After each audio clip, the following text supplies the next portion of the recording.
Halo sahabat arsip, jumpa lagi di Files JIKN, channel informasi arsip JIKN bersama saya Rangga Pratama.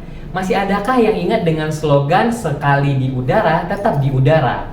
Ya, kalimat itulah yang sering kita dengar saat penyiar radio memulai siaran dalam gelombang radio kebanggaan rakyat Indonesia, yaitu Radio Republik Indonesia atau RRI.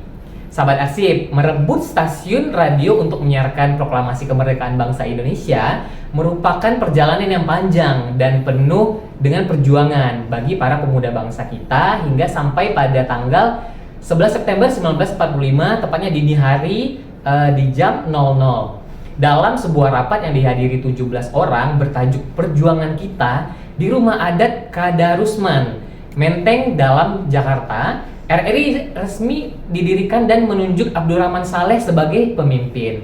Sahabat arsip, untuk melengkapi cerita dari arsip-arsip RRI yang ada di portal JIKN, saat ini sudah bergabung dengan kita perwakilan dari RRI. Dan selanjutnya menyampaikan informasi kepada sahabat arsip terkait dengan arsip-arsip yang diresmikan RRI seperti yang ada di portal JIKN. Dipersilakan. Baik, terima kasih. Salam sejahtera untuk kita semuanya.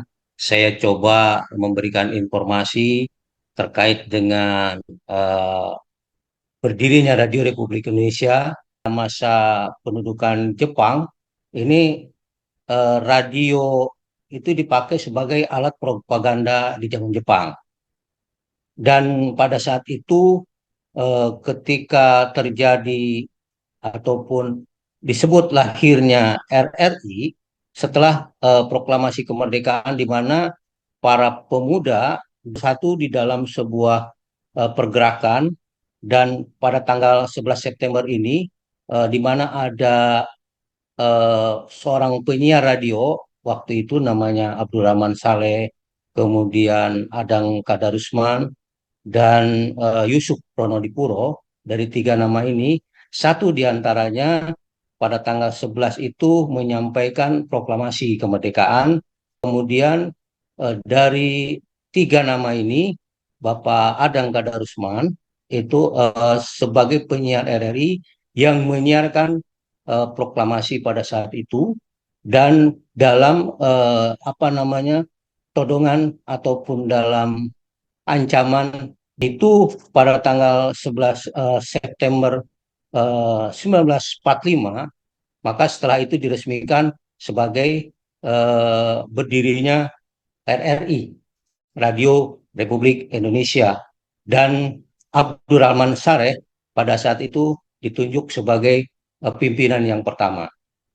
Kemudian juga eh, memang saat itu pada tahun 1945 Radio Republik Indonesia saat itu dituntut untuk membawakan kondisi Indonesia ke seluruh Indonesia, ke seluruh dunia, termasuk peristiwa di Bandung ketika ada mengulang kembali proklamasi kemerdekaan Republik Indonesia. Dan perkembangannya RRI itu mengalami perubahan di masa-masa sekarang. Mulai tahun 1946, pemerintah meresmikan RRI sebagai lembaga pemerintahan yang berada di bawah kendali Departemen Penerangan saat itu, Penerangan Republik Indonesia. Kemudian Radio Republik Indonesia memperluas jaringan lewat eh, penggabungan sejumlah radio lokal, dan memiliki 32 stasiun saat itu, Pak. Pada tahun 1948 itu memiliki 32 stasiun, dan pada tahun 1964 RRI membangun yang namanya kompleks pemancar di pemancar nasional di RRI yang ada di Cimanggis. RRI Cimanggis itu memiliki 5 buah pemancar berkekuatan 50 sampai 120 kilowatt. Dan pada tahun 2000 Radio Republik Indonesia berubah statusnya menjadi Badan Usaha Milik Negara (BUMN). Kemudian berikutnya juga di BUMN ini menjadi perusahaan jawatan atau perjan yang tentu saja ini profit non profit, tidak mencari untung untuk RRI sendiri.